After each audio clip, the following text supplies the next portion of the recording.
Chapter 56. Regulations.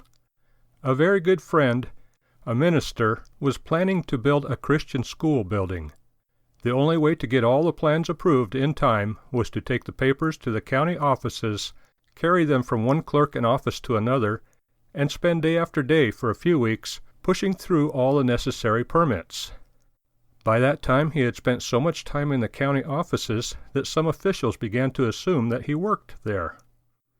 I have heard several like stories from contractors, telling me of the endless regulations, permits, and inspections. Now and then I use one of those stories, but usually someone objects. Yes, but we have to have regulations. Indeed we do, but by whom? Moreover, since our various levels of civil government represent the most incompetent and inefficient operations in the modern world, why should they do the regulating?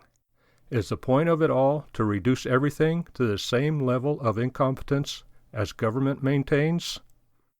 Our founding fathers operated on this principle, which was often quoted. Quote, "Men will be governed by God, or they will be governed by tyrants." End quote. Even Franklin held to that. Now no man is perfectly governed by God this side of heaven, but the more men are governed by God, the less they will be governed by other men. Those objectors are right. We have to have regulations. If we set aside the regulations of God's law, we will of necessity be regulated by man's law. The swarm of new regulations passed daily by one branch of civil government after another is an indication of our loss of our self-regulation by the law of God. When you stand in line for some kind of permit, or pay higher taxes for various forms of civil service incompetence, remember we are paying the price for our apostasy. Sin always exacts a high if hidden price. Moreover, instead of repenting for our sins, we complain rather that the price of sin is too high.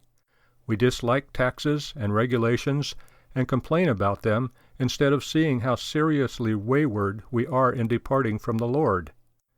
It is still true that men will either be governed by God or they will be governed by tyrants.